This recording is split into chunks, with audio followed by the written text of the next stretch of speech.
¿Qué tal? Yo soy Michelle Chaín y esta es la frialdad de los números. Frialdad como la que recibió el programa de reactivación económica presentado por la Secretaría de Economía y su flamante titular, Tatiana Cloutier.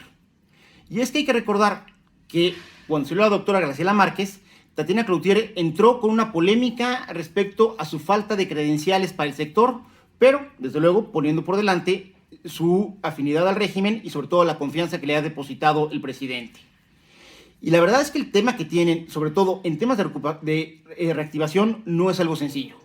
México fue de los pocos países a nivel internacional que no tuvo un programa fiscal muy agresivo para evitar que se perdieran empleos y para que la gente pudiera hacer frente de mejor manera a todos los embates de la crisis asociada al COVID-19.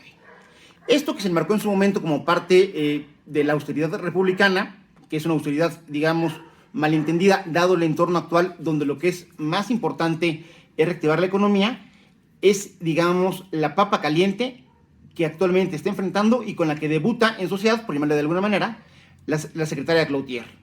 El programa de reactivación que se presentó consta de 4 ejes, donde el primero tiene que ver con el mercado interno y te hablan de cosas muy generales como buscar una política industrial, apoyarse a la Secretaría de Hacienda, vincular a las grandes empresas con las medianas, impulsar la competitividad vía digitalización, es decir, cosas que podrían ser perfectamente el temario de cualquier trabajo de un estudiante de economía o de comercio exterior a nivel licenciatura. Y son temas que no se desarrollan. En realidad, todo queda en suspenso porque lo único que nos dicen es que en febrero habrá más información. Y en lo poco que desarrollan, que es otorgar 60,000 créditos más a las pequeñas y medianas empresas, pues la verdad es que es bastante desafortunado. Y el año pasado lo comentábamos cuando se hablaba de que iban a ser cerca de 1 millón de créditos y señalábamos que 1 millón de créditos era insuficiente, dado que en el país hay más de 4 millones de micro, pequeñas y medianas empresas. O sea, ante un universo de más de 4 millones, hablar de 26,000, pues la verdad es echarle una bocanada de agua a un incendio. O sea, prácticamente no pinta.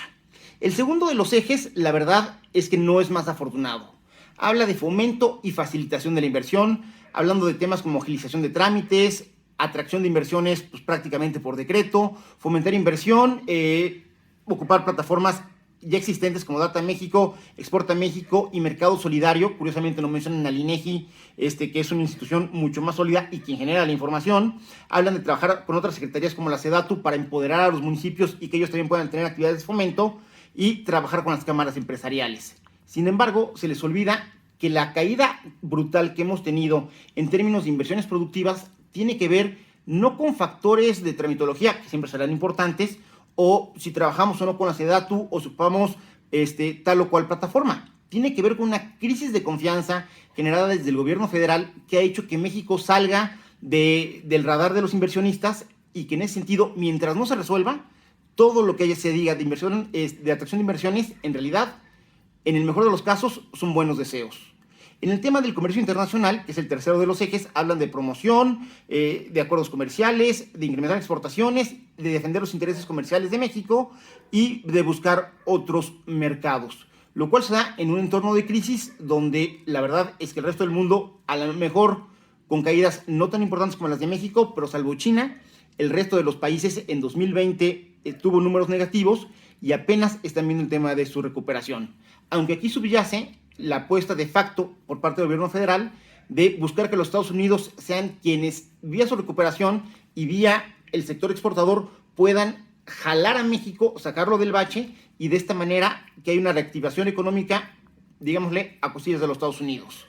Esta apuesta que de facto ha hecho el gobierno federal es muy peligrosa. Y es peligrosa, una, porque no hay certeza de cómo se vaya a comportar nuestro vecino, aunque esperemos que sea de la mejor manera. Y la otra, porque no todo el país se vincula de la misma manera al sector exportador. Regiones como el norte, el Bajío, algunas partes del centro del país como Puebla, estamos integrados al comercio exterior y seguramente de una u otra manera esto nos beneficiará. Sin embargo, regiones enteras como el sureste prácticamente no tienen relación con las grandes industrias transnacionales. Entonces, en ese sentido, apostar únicamente a la recuperación de los Estados Unidos y el que vía el comercio exterior se pueda recuperar la economía mexicana es tanto como de facto permitir que se ahonden las brechas de desigualdad regional que por décadas y décadas nos han caracterizado como país. Y finalmente, el cuarto eje habla de regionalización en temas pues, que la verdad pareciera justificar únicamente los proyectos grandes que tiene el presidente, y de manera muy curiosa habla de detonar el empleo en los sectores donde se realicen los proyectos. Es decir, parecería que el país y las ciudades del país se restringen a estos grandes macroproyectos cuando la crisis de desempleo y el tema de esta anemia económica le está pegando transversalmente por norte, sur, este y oeste a todo el territorio nacional. Y desafortunadamente esa es la frialdad de los números.